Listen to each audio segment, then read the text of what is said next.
Olá, companheiras e companheiros. Eu sou Joyce Lopes, da Direção Estadual do Setor de Produção do MST de São Paulo e presidente da Cooperativa dos Produtores Campesinos. Sou produtora da CSA Linhas Promissão e membro do Grupo de Mulheres Camponesas e atualmente ajudando a contribuir a organizar o grupo de jovens do assentamento Dandara. É muita coisa, né? Pois é como diz a nossa grande revolucionária, filósofa Rosa Luxemburgo, quem não se movimenta não sente as correntes que os prendem. Então, nós nos movimentamos bastante, né, buscando compreender junto essa realidade, né, compreender essa conjuntura para avançarmos na busca de uma nova sociedade. Uma sociedade justa, uma sociedade solidária, uma sociedade que traga, de fato, a justiça social para o nosso povo. Hoje nós vamos dialogar dentro de um projeto de formação e assessoria técnica em alternativas socioeconômicas de produção, habitação e saúde mental. Então, nesse primeiro eixo, nós vamos tratar das alternativas socioeconômicas de produção. Então, a gente vai falar um pouco, né, sobre o acesso à terra, questão da domínio e posse, né, conjunta do lote, esse protagonismo das mulheres, da juventude, perpassando aí também por alguns programas governamentais. Também vamos dialogar um pouco, né, sobre a produção de alimentos saudáveis, a agroindústria, né, as cooperativas e outros produtos da reforma agrária, né, essa questão do escoamento e o fortalecimento desses circuitos curtos de comercialização, perpassando aí também dentro dessa questão das vendas diretas, de como que a gente está se organizando, né, com essa produção de alimentos saudáveis. A produção, né, dessa defesa de acordo com as nossas características próprias dentro dos nossos ecossistemas, essa dinâmica socioterritoriais, dos acampamentos, dos assentamentos da reforma agrária. Então vamos lá? Então as pessoas às vezes também perguntam, né? Nossa, você ganhou um pedaço de terra do governo e de fato está no seu nome, é sua terra. Então a gente fala, não, de fato a gente não ganhou um pedaço de terra, né? A nossa terra, ela foi com muita luta, né? Nós conquistamos ela através de muita organização, muitas marchas, muitas reivindicações, muitas pessoas morreram para que hoje nós tivéssemos um pedaço de terra. Porque a gente fala que não existe a reforma agrária, né, no nosso país, infelizmente. O que existe são alguns programas, né, dentro da linha da reforma agrária, mas se de fato a reforma agrária existisse, a gente não precisava de organizar e ocupar terras, né, reivindicar essa terra para que de fato ela seja da reforma agrária. Ela simplesmente, o governo pegaria essas terras devolutas, essas terras que são do governo, dividiria elas, né, e distribuiria elas para as famílias que de fato querem trabalhar na terra. Então, de fato, para você hoje falar que existe uma reforma agrária no nosso país, não é verdade. E por isso que nós lutamos por uma reforma agrária popular, uma reforma agrária que seja feita, né, pelo governo, mas junto com os trabalhadores e as trabalhadoras do campo.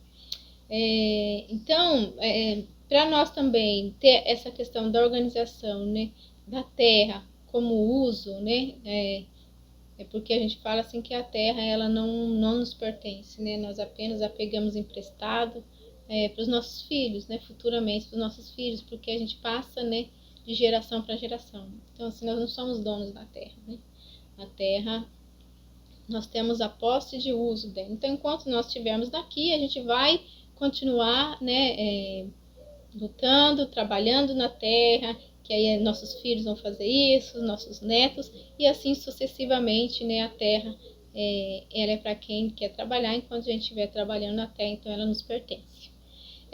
Mas a terra, ela também tem uma documentação, que a gente chama que sua seção de uso. Então, se você tem um documento que você pode usar a terra, né, para o resto da sua vida. E muitas vezes esse documento ela vinha somente no nome dos companheiros, somente no nome dos homens, apesar de que no sistema constava o nome das companheiras, mas dava muito trabalho para você compreender dentro do próprio banco, quando você pegar algum financiamento, dentro dos próprios projetos do governo também, né, dava muito trabalho para as próprias companheiras se aposentar ou buscar também, né, o salário maternidade, que também foi uma conquista muito grande das mulheres, né, que iniciou muitas atividades desde das décadas lá dos, acho que mais ou menos lá para 83, 82, 83, quando os movimentos de mulheres, né, começaram a se organizar, né, vários movimentos nos estados também, né, foram para as ruas, inclusive o Movimento Sem Terra, né, que surgiu em 84 também, depois com as lutas das mulheres do Movimento Sem Terra, e que mais para frente se formou o setor de gênero, né, que antes era simplesmente só o coletivo, né, de gênero, né, das mulheres dentro do Movimento Sem Terra, e com o tempo se passou a se formar então o setor de gênero a partir do anos 2000. E aí, com essa organização, nós tivemos um avanço muito grande, né, porque já em 2003, então a gente consegue, né, pautar aí a questão da titularidade, da titulação conjunta, e isso ajudou muito. Por quê? Porque foi criada, então, uma instituição normativa. Nessa normativa de 39 a 981 de 2003, essa normativa, então, ela trazia a questão da titularização em conjunta. E aí, então, uma outra normativa que foi criada ano seguinte, né, a 39 de 2007, ela então traz a obrigatoriedade da titularização em conjunto das terras da reforma agrária e também ter os acessos a políticas públicas. Então, assim, isso foi um impacto muito importante dentro da organização das mulheres, para as próprias mulheres assentadas que já vinham, né, desenvolvendo suas atividades, né? Então, se a gente lembra que para as mulheres isso foi muito importante, né, porque até hoje, né, agora, a partir de todas as áreas que são decretadas, né, áreas para fins de reforma agrária, ela vem agora como titular primeira, né, o nome da companheira e depois o nome do companheiro.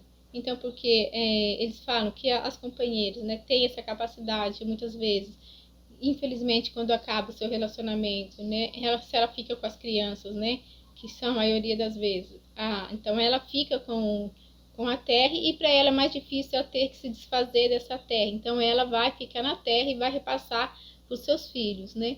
Então, assim, ter essa titularidade, né, em conjunta, e ter a mulher como uma das suas principais frente dentro da titulação, isso foi uma luta muito importante das mulheres. Então, assim, foram as mulheres, né, nessa questão da titularização das terras nas áreas de reforma agrária, que antes era muito pouco. Teve um censo, que eu não lembro agora, acho que foi de 96, e ele falava, né, que o número de mulheres que tinha titularidade, né, não só nas áreas de reforma agrária, mas também na agricultura familiar, era de 12,6%, né? Então, entre 2003, né, quando teve a normativa 39 de 2007 e 2006, né, que já tinha passado um pouco essa questão da titularidade, ela então passou para 25%, né? E chegando mais ou menos 50% no final de 2007.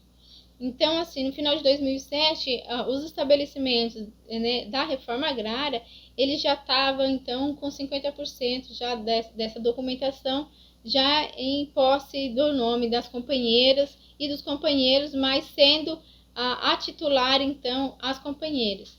E há estudos que falam que, né, anos seguintes, né, após 2007, já tinha mais de 50%. Atualmente não sabemos, né, que não teve mais uma pesquisa. Mais recentemente, há um tempo atrás, já tinha mais de 55%, então, dos lotes já estava em nome conjunto, mas sendo a titular as companheiras. Então, a gente fala que foi, né, ou seja, né, foi um impacto, né, dentro dessa questão das políticas, né, bastante significativa para as companheiras, ainda mais nessa importância da titularidade, né, de você ter acesso a políticas públicas, né, que viabiliza economicamente a renda, né, das mulheres, e com isso não é só questão, né, não viabiliza só a questão da renda enquanto, né, recurso, enquanto dinheiro, mas também nessa esfera da renda enquanto uma nova visibilidade na sua questão da sua própria vida, né? Então, com essa própria diminuição da questão do caso da pobreza no campo. Então, essa questão também que trouxe a titularidade em conjunta, mas também a obrigatoriedade das mulheres, né, dentro das políticas públicas foi muito importante para esse avanço que nós conquistamos e que vem seguindo, né, mas que infelizmente a gente sabe que hoje, né, esses programas que também foram conquistados com muito sacrifício, né, com muita luta, com muita marcha, não existem mais, né? Hoje são muito poucos recursos que existem ainda dentro desse governo, né? E que as políticas públicas voltadas para a mulher, que não era, né? Que não foi especificamente para as mulheres, mas que acabou contribuindo muito para as mulheres, foram o projeto do PAA, né? Que é o Programa de Aquisição de Alimentos, o Programa de Doação Simultânea, na qual essa prioridade, né? De um tempo para cá, ela passou a ser a maioria, né, que você fizesse o projeto com 100% de mulher, você teria então uma chance maior de conquistar, né, aqueles projetos, porque como o recurso acabou sendo diminuído, eles criaram outras formas também de você criar uma pontuação dentro desses projetos, mas trouxeram também como uma obrigatoriedade 100% mulheres nos projetos, você teria mais pontos, você seria então melhor classificado. Então isso também forçou com que as próprias organizações, associações e cooperativas trouxessem a mulher, né, para mais dentro da sua organização, mais dentro da sua cooperativa. Eu lembro muito bem que aqui no nosso caso, né, esse projeto, né, ele ajudava muitas companheiras, porque as mulheres, né, com quem produzia, né, nos seus lotes, em beira das casas, nos seus quintais, que a gente chamava que eram os quintais produtivos, porque ali elas tinham uma horta, né, tinha ali os seus animais, tudo ali muito próximo da casa.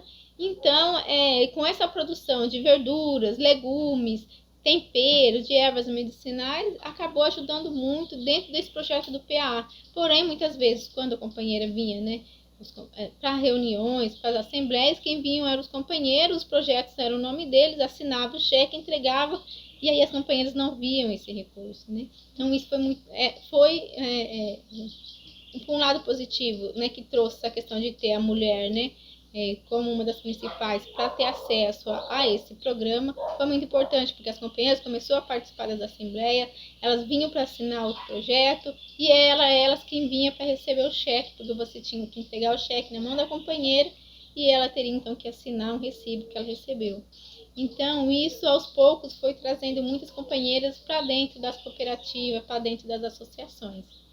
É uma pena, né, que mais uma vez, né, não existe mais recurso e não tem, muito pouco existe desse programa. Mas é um programa que não foi feito para as mulheres, mas que contribuiu muito com as companheiras.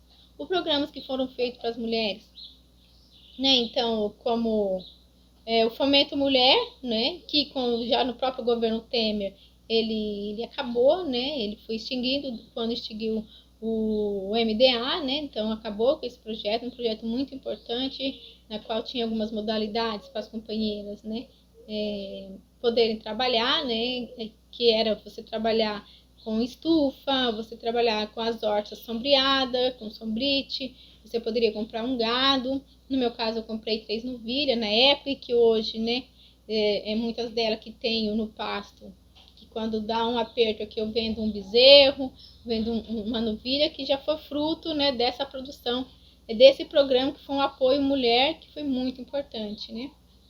O Fomento Mulher, né, que foi um programa que se fez muito barulho, mas que na verdade ele foi só apenas o nome, tanto o Pronaf Mulher como o Pronaf Jovem, porque esse projeto ele estava ligado, né, à DAP, né, que é a Declaração de Aptidão ao Pronaf, mas essa DAP ela tinha um limite. Então, se o homem, né, já tinha pegado antes esse crédito, a mulher não poderia pegar porque tinha um limite. Então, assim, foi um programa que muito pouco foi acessado, né, tanto pelas mulheres como pelos jovens, por ter essa delimitação. Chamava Pronaf Mulher, mas muito pouco, então conseguiu as mulheres ter acesso a esse projeto. Então, assim, o projeto, né, que eu falo, que mais contribuiu com as mulheres, né, e que não foi feito para elas, que foi tanto o PA, mas também a merenda, né, algum certo ponto, a merenda escolar, que era o projeto de 30%, né, da merenda escolar ser destinada à reforma agrária. Então ele também ajudou muito as mulheres, né, a ter esse avanço, mas hoje, infelizmente, também, né, como não tem fiscalização, as prefeituras na qual você ainda tem uma certa afinidade, né, com os assentamentos, ainda consegue fazer os projetos, né, de fato acontecer. Mas prefeituras que são ligadas a esse governo não têm, então, interesse em fazer com que, de fato, a reforma agrária, né, os assentados, eles têm a prioridade a entregar essa produção. Então, na merenda escolar, uma produção livre de agrotóxicos, uma produção saudável. Mas é o que a gente tem, então, no momento com esse governo.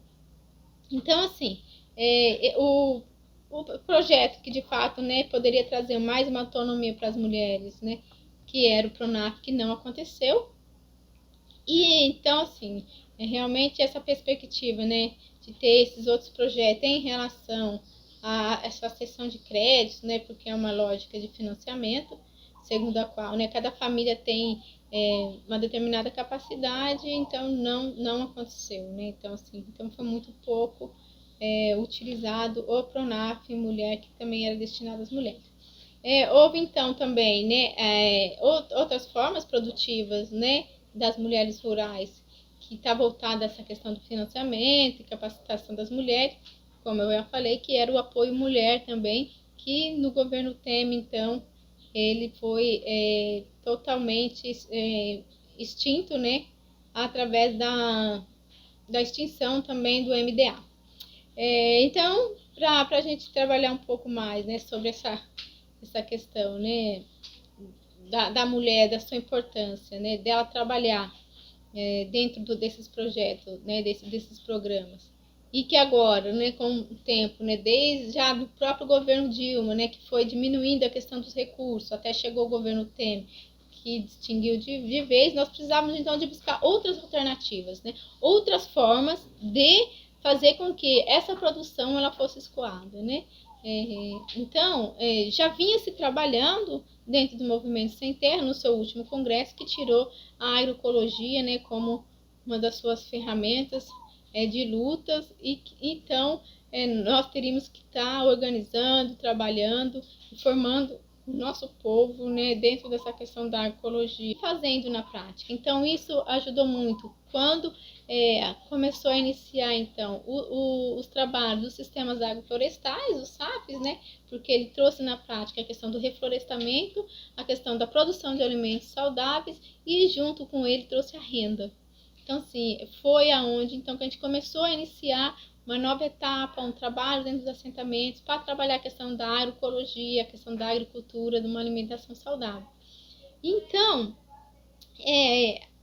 como assim, as mulheres também, de uma certa forma, ela já trabalhava, né, perto de casa, com as verduras, né, com os legumes, que não eram em grandes extensões, mas eram áreas pequenas, e isso acabou fazendo com que, né, também essa produção se voltasse a trabalhar dentro dos sistemas agroflorestais e dos quintais produtivos. E com isso, então, foi se organizando os processos de cestas, que nós chamamos de cestas agroflorestais ou cestas agroecológicas.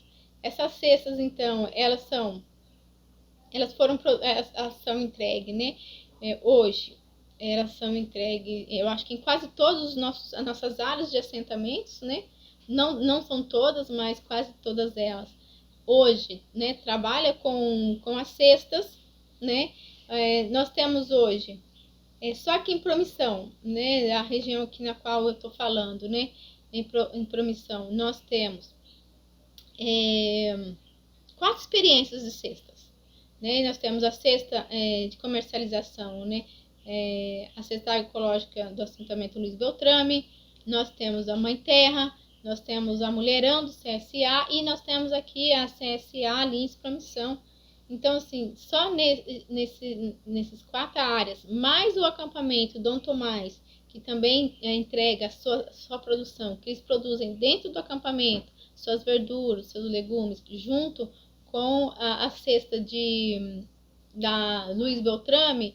Então, assim, são 4 experiências, né, de vendas diretas. Então, são essas vendas onde os produtores produzem e eles entregam direto para os consumidores. Então, foi outras alternativas, já que essa produção já existia, né? Então, vamos entregar, fazer essa venda, né, do produtor direto com o consumidor.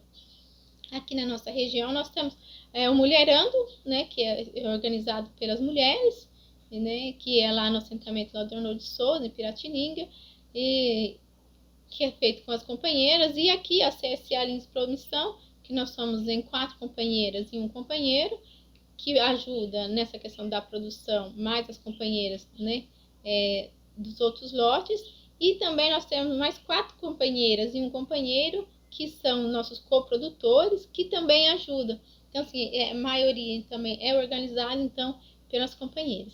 Então, assim, são esse tipo de produção, né, que hoje em dia também nós trabalhamos e buscamos, né, aí a fomentar esse protagonismo muito importante, né, das companheiras na construção da organização das cestas, né, não só pelas mulheres, pelos companheiros também, mas na maioria são feitas pelas mulheres, porque já são atividades que as mulheres já vinham desenvolvendo, né, tanto das verduras, dos legumes, quanto das ervas, dos temperos. Hoje nós temos também, dentro da nossa própria organização, né, nós temos algumas associações, algumas cooperativas que trabalham, né, com as cestas, e também trabalham com outros produtos industrializados, né, através das nossas agroindústrias.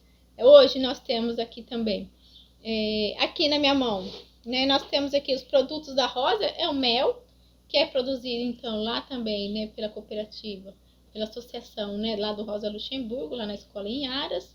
E lá também tem o grupo das mulheres que produz também alguns temperos, produz algumas ervas também que fazem esse trabalho nessas vendas diretas e também nas vendas das feiras, né? Lá nós temos então, eles vendem coloral, alguns temperos mesmo que as próprias companheiras fazem. E aqui nós temos o nosso grupo de mulheres, né, camponesas, que a gente tem, além do tempero campesino, né, que é um tempero que a gente organiza através das mulheres, que a gente conquistou um projeto. E a gente, então, desidrata todo, né, esses produtos que a gente planta. E aí, então, a gente tem aí uma receita na qual a gente faz o tempero campesino, muito bom também. E aí nós temos também, além do mel, lá do Rosa Luxemburgo, nós temos o mel também lá das meninas, lá do Arnoldo de Souza, né? Lá em Piratininga também, que produz mel. A gente tem também, né, no assentamento, lá no Pontal do Paranapanema, para quem conhece lá, né? Nós temos a cooperativa lá do Pontal.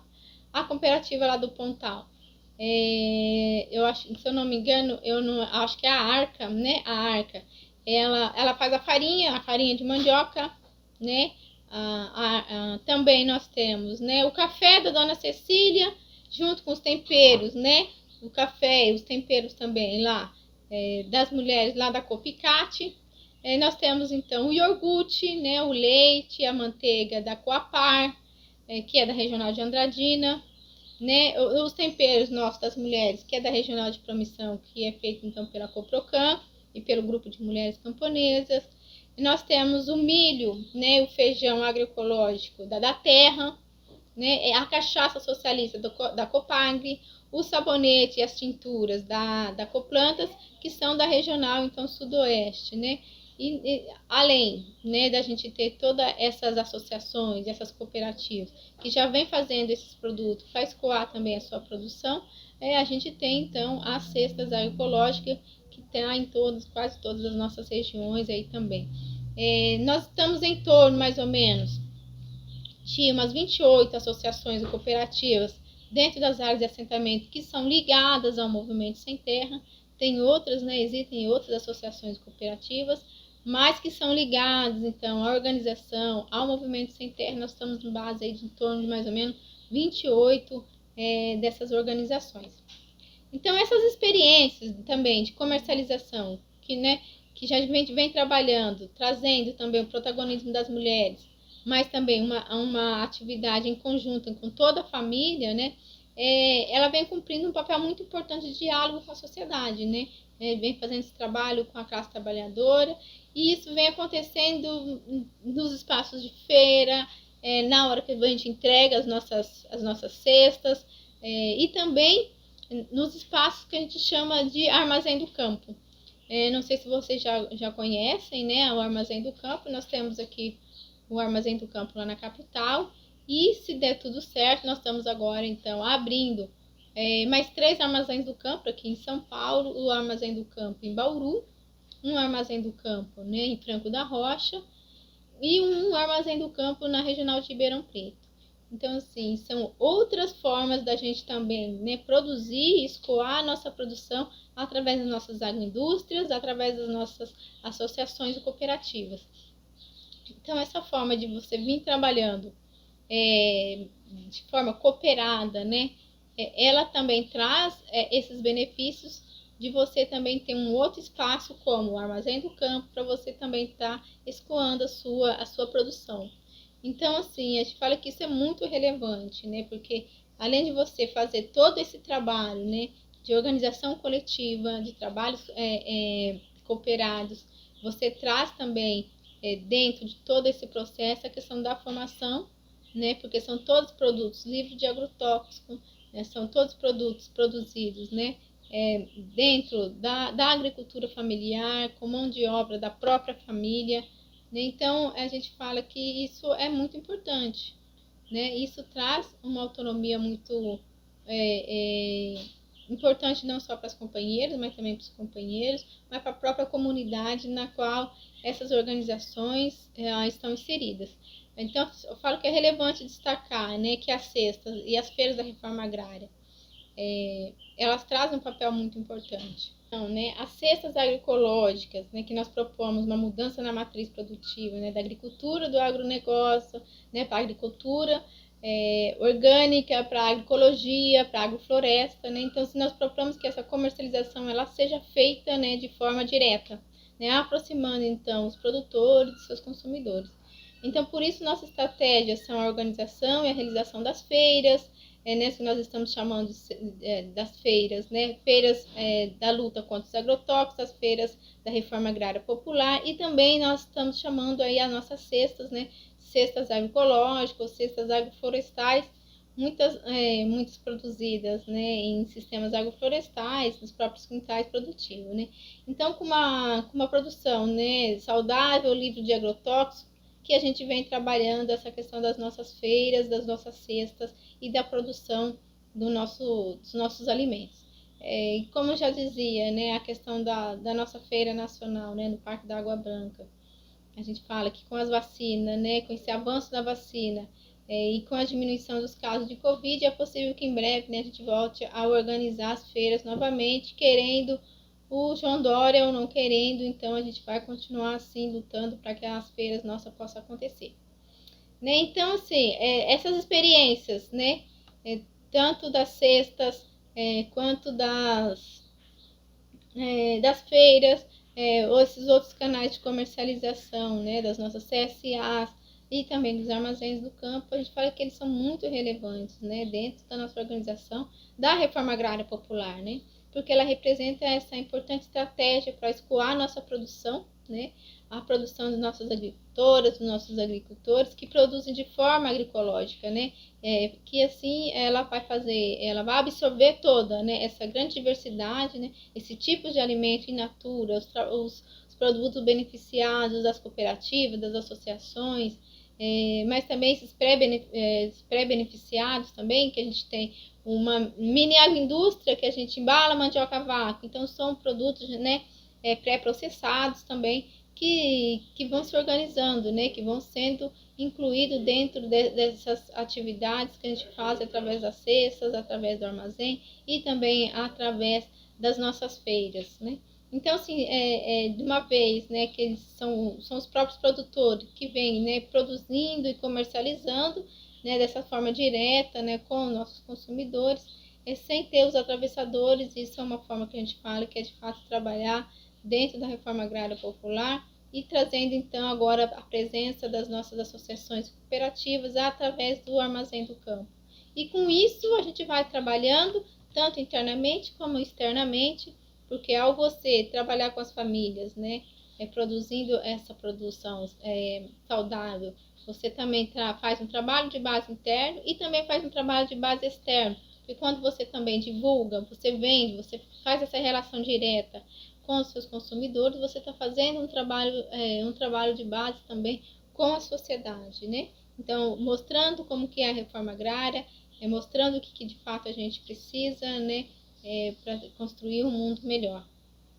Então, para a gente encerrar aí o nosso eixo de hoje, né, falar bem rapidinho também, dentro de toda essa organização, né, da classe trabalhadora, trazendo o protagonismo das mulheres, né, dentro da reforma agrária, através da agroecologia, com a produção de alimentos saudáveis, nós estamos aqui, né, desde 2020, né, está lançado aí o Programa Nacional Plantar Árvores e Produzir Alimentos Saudáveis, do MST. Nós temos aí uma grande tarefa, que é plantar, né, 100 milhões de árvores em 10 anos. Então, assim, uma alternativa aí, né, que a gente traz, né, dentro da reforma agrária, né, e é um grande desafio, né, para a gente, enquanto assentado, enquanto acampado, buscar, né, de fato, né, plantar árvores, produzir alimentos e também fazer, né, com que esses alimentos cheguem até a classe trabalhadora e chegue de fato ao nosso povo, que hoje muitos deles estão passando fome, né? Como a gente já sabe, o nosso país voltou aí ao mapa da fome, e é muito triste para você, né, saber que se tem, né, companheiras, tem irmãos que estão voltando, né, a passar fome e não tem o que comer dentro de casa. Então, esse plano também nacional, plantar árvores, produzir alimentos saudáveis, está dentro dessa estratégia da questão ambiental, e também está dentro dessa questão de produzir comida para o nosso povo. Hoje, aqui em São Paulo, nós temos a meta esse ano de plantar 200 mil árvores, então estamos aí fazendo uma articulação com alguns parceiros para que essas mudas então cheguem até os nossos assentamentos. E você que quer também plantar árvores, procure um assentamento onde você mora aí por perto também, ajude a plantar árvores, né? E ajude também a produzir alimentos saudáveis através, então, dessas parcerias feitas aí com os assentados, com as cooperativas e buscando, então, desenvolver um trabalho junto com as comunidades.